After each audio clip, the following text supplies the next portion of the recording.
Durante la época del ministerio mortal del Salvador, muchos iban tras él, entre ellos los escribas y fariseos de todas las aldeas de Galilea, de Judea y Jerusalén.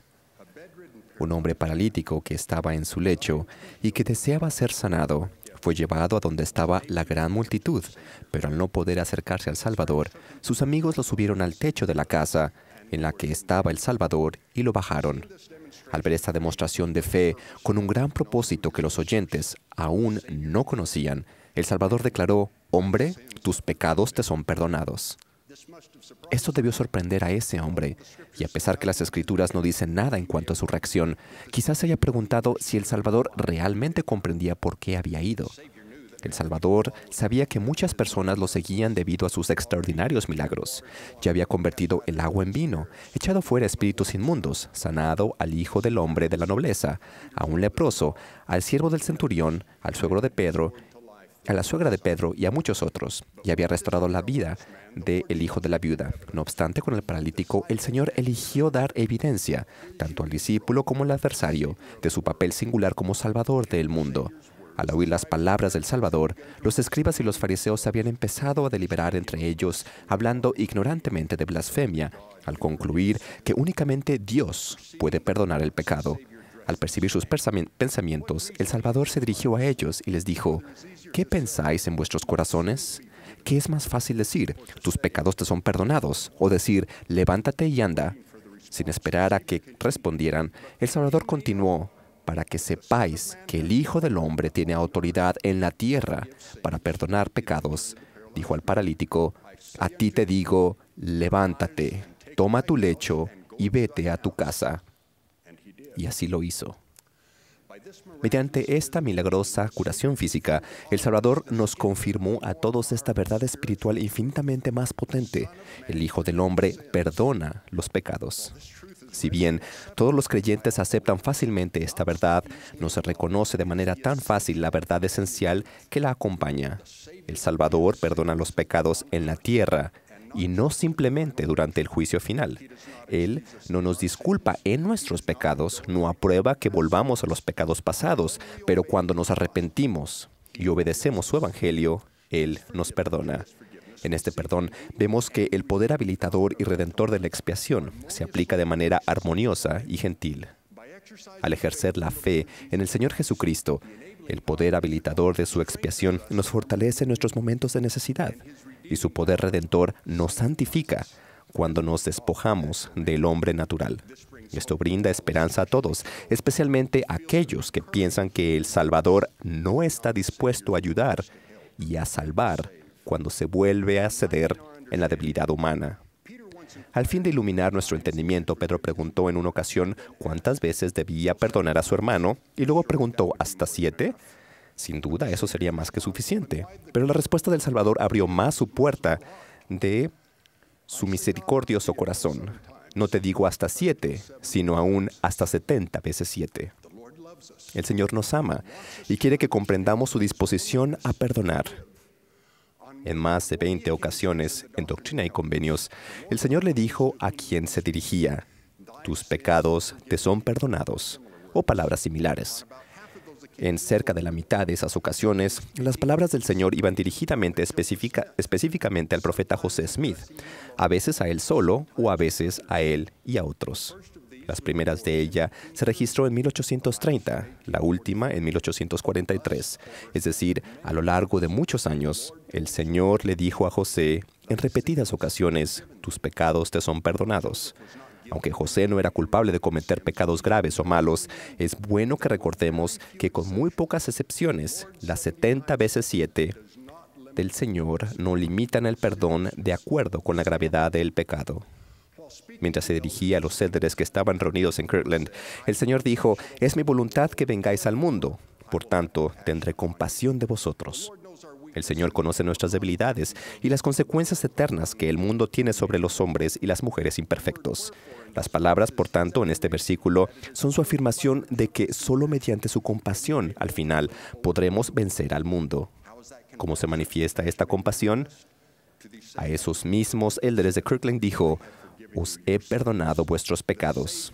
El Salvador quiere perdonar. Nadie debe suponer que este perdón se recibe sin arrepentimiento. De hecho, el Señor ha declarado: «Yo, el Señor, perdono los pecados de aquellos que los que confiesan ante mí y piden perdón». Y procede a añadir esta advertencia: «Si no han pecado de muerte».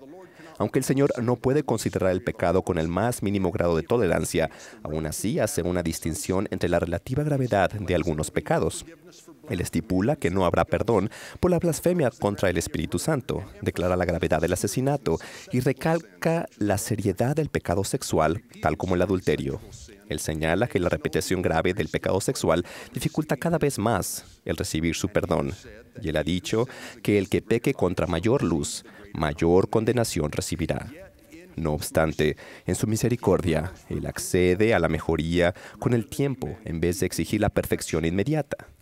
Incluso con la multitud de pecados que resultan de la debilidad de la mortalidad, cuantas veces nos arrepintamos y busquemos su perdón, Él perdona vez tras vez. A causa de esto, todos nosotros, incluso los que luchan por vencer conductas adictivas, tales como el abuso de sustancias o la pornografía, y quienes los rodean, podemos saber que el Señor reconocerá nuestros esfuerzos rectos y con amor perdonará cuando el arrepentimiento sea completo hasta 70 veces 7. Pero eso no significa que uno pueda deliberadamente volver a pecar con impunidad. El Señor siempre está interesado en nuestros corazones y la fe falsa racionalizada no justifica el pecado. En esta dispensación, el Señor amonestó a uno de sus siervos contra este tipo de justificación cuando dijo: «Avergüéncese de la banda nicolaita y de todas sus abominaciones secretas». Los Nicolaitas eran una antigua secta religiosa que afirmaba tener licencia para cometer pecados sexuales en virtud de la gracia del Señor. Eso no le complace al Señor. Su compasión y su gracia no nos justifican cuando nuestros corazones no están satisfechos y no obedecemos la verdad. Antes, nos deleitamos en la iniquidad. Más bien, después de hacer todo cuanto podamos, su compasión y su gracia son los medios por los que, con el transcurso del tiempo, vencemos al mundo a través del poder habilitador de la expiación. Al procurar con humildad ese precioso don, las cosas débiles se hacen fuertes para nosotros y, por medio de su fuerza, somos capaces de hacer lo que nunca podríamos hacer solos. El Señor considera la luz que hemos recibido, los deseos de nuestro corazón y nuestras obras, y cuando nos arrepentimos y procuramos su perdón, Él perdona. Al pensar en nuestra vida y en la de nuestros seres queridos y conocidos, debemos estar igualmente dispuestos a perdonar a nosotros mismos y a los demás. En Predicad mi Evangelio se habla sobre la dificultad de vencer la conducta adictiva y alienta a los líderes del sacerdocio y a los miembros a no escandalizarse ni desanimarse si los investigadores o los miembros nuevos siguen teniendo dificultades con este tipo de problemas. Más bien, se nos aconseja demostrar confianza a la persona y no juzgarla, tratando ese revés como algo pasajero y normal. ¿Podemos hacer menos por nuestros propios hijos o familiares que luchan con problemas similares, habiéndose desviado temporalmente del sendero de la rectitud? De cierto que ellos merecen nuestra constancia, paciencia, amor y sí, aún nuestro perdón. En la conferencia general de octubre pasado, el presidente Monson aconsejó: debemos recordar que las personas pueden cambiar, pueden dejar atrás malos hábitos, pueden arrepentirse de transgresiones, podemos ayudarles a vencer sus faltas. Debemos desarrollar la capacidad de ver a los hombres no como lo que son ahora, sino como lo que pueden llegar a ser. En una conferencia durante los primeros días de la iglesia, similar a esta conferencia, el Señor dijo a los miembros: en verdad os digo que os halláis limpios, mas no todos, porque toda carne se ha corrompido delante de mí, porque en verdad alguno de vosotros sois culpables ante mí, pero seré misericordioso para con vuestras flaquezas. Hoy, su mensaje es el mismo.